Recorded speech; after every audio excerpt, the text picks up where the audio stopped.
Nina amawulire amalala obanga tandikire wago kansooke nga nyumye bunyumya. Amawulire amalala ge nnina ge g'okuba nti ng'ennaku z'omwezi 4 omwezi ogwa October Independence Night kubira mu kamegale z'amaanyi zikubire waggulu ng'ennaku z'omwezi 4 omwezi ogwa October egenda kubeera Independence what? Egenda kubeera Independence Night. Naye Independence Night tegenda kubeera Namboole. Olw'ensonga ze nabategeezaako wano ne mbategeeza nti Namboole obukwakkulizo tebutuwa kukola kye twagala. Muzikube mwe musazeewo. Ekitegeeza kyabasigalamu luli. Kyabasigalamu abaana ba God's Army mu Namboole tebalina bazinira. Abaana ba Chosen mu Namboole tebalina bazinira. Ba God's Temple mu Namboole tebalina bazinira. Nawe kenyini mu Namboole toyinawo weeyagalira. Nange kenyini mu Namboole sina bwenzimba kituuti. So wichi ewedde twakitadde mu mutima mulungi ne basigala nga mikwano gyaffe kubanga ekituufu kiri nti tuba twagala kufuna independence. Kati ate tosobola kugenda mu independence ng'emikono n'amagulu misibe.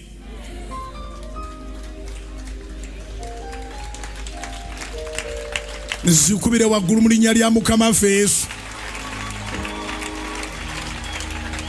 So meeting gye twasembyayo ne management ya Namboole yatugamba nti tejja kusobola kutuwa bye twetaaga. Naye ne tugamba nti ekireese obuzibu ekisaawe tekinnaba kuggwa, tekinnaba kuweebwayo officially nti kiwedde.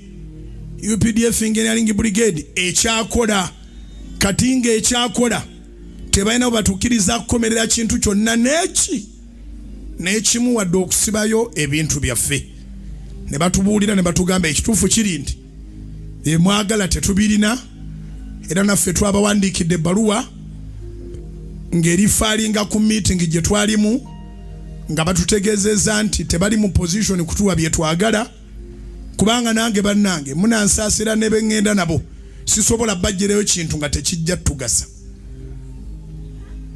So ne batugamba tebajja kusobola.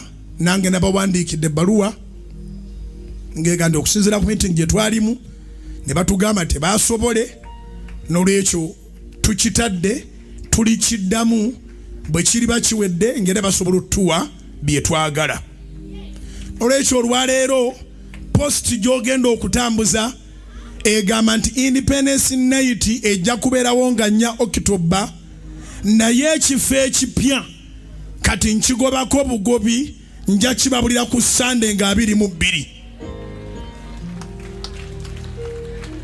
Ekifo ekipya nkigobako bugobi, tosobola kuva ku kintu n'ogenda ku kirala mangu ago ate nga n'obudde bulabika butuweddeko. Bwe tunaaba tetufunye wapya tulinaawo okubeera wewa. Bwe tunaaba tetufunye wapya tulinaawo okubeera wewa. Abategeerawo muwanike emikono we tuyinza okubeera wangi. Abategeera bwe tusobola okubeera ne twetaaya ne tukola buli kye twagala muwanike emikono. Bayitawo batya? Bayitawo batya? Bayitawo batya? Kanani, naye Kanani tali confirmed okutuusa ku Sunday. Mumpeeyo ennaku 7 mbeegayiridde mbenga nkola kye nsobola ng'omukulembeze. Within 7 days ngenda kubanga mbabuulira kifo ki kye tugenda okuteekamu Independence Night kubanga yo yakubaawo. Sitaani oba ayagala oba tayagala oteeka okuliclaiming ebintu byo, ate oteeka okulaiming ebintu byo, ate oteeka okubitwala. Ekisooka mwe n'abatuwa ku ssente zammwe kyemmanyidde ddala nze kyengoba ng'ekirooto namwe kye muzituweera kulaba nga abantu balokoka. Si weewaawo kati munambole gwe tubadde tugenda mutoyina woyisa muntu alokoka ng'ogyeko okuba nti wansi ku kisaawe ne lwaniwe wonna tewali ayimirirayo naye toyina woogambira nti amakungula mukama gaagano amafuta ne ssente z'abantu bireesa emyoyo nambole tubadde situna bwe tuyitira balokoka tetuna bwe tweyagalira tewali wakwetaayiza naye baatusuubiza nti bwe baali babamaze okikomishoninga nga bakiwaddeyo nga bakkiriza okuteekamu ekituuti nga bakkiriza okusimbamu saawundi owaffe kuba saawundi oyo agamba nti gola enywedde sikkiriza nti atukolere essaawa 24 so tewabaddewo oyitira balokoka tewaliwo wooteeka saawundi tewaliwo wooteeka kituuti abavubuka abaffe abazina tebalinawo bayimirira so ng'ekituufu kiri nti abaana bano beetegese okuweereza mukama bandibadde bagenda mu bidongo naye basalawo kubeera wa Yesu nsanyusa okubanga mukkiriza nti saasaze bubi sa givings up nga babagamba don't give up no nabagamba it varies what are you giving up on and what are you pressing on liri sittaka lyaffe weewaawo lya gavumenti naye bw'oba omanyi ky'oyagala osobola okutuuka mu woteri nga bagitenda n'ofulumamu nga tolidde ate ng'emmere eva kuno paka kuli naye n'oga nti emmere teriiwo n'oddamu n'okoleza ekisumuluzo kyo n'ogenda gyo n'osobola okufuna ekyokulya so ne woteri bw'eba woteri gye bayita Nambole Stadium twayingiramu ne batuggulirawo naye apparently emmere gye twagala tennaba kujja tubasabira omukisa kuba tebatuyisangako bubi era tebatuyisiza bubi nabo bagoberera mateeka na biragiro ate naffe bye tulina okugoberera tetuli bajeemu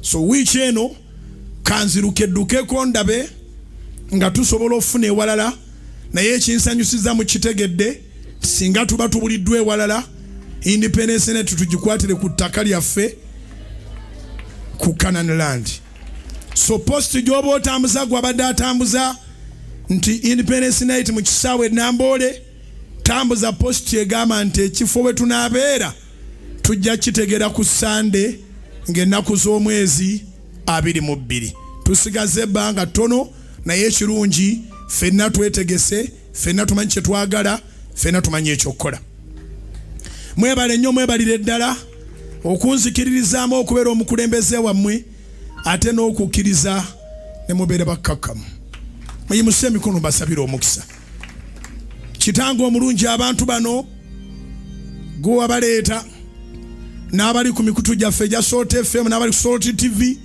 Salt Media App YouTube Facebook TikTok abali ku mikutu gyaffe egya X gwe wabaleeta abantu bano mukama tebankaluubiriza nsabo bampeera omukisa era nabo bagondereze mu byabwe mbasabiranga Kristo bwe yasabira abo abatambulyamu lukwe era ne bamaliriza bulungi nabano mbasabira okumaliriza obulungi kubanga tukwataganye mu buli kigambo in Jesus name gamba nti amiina.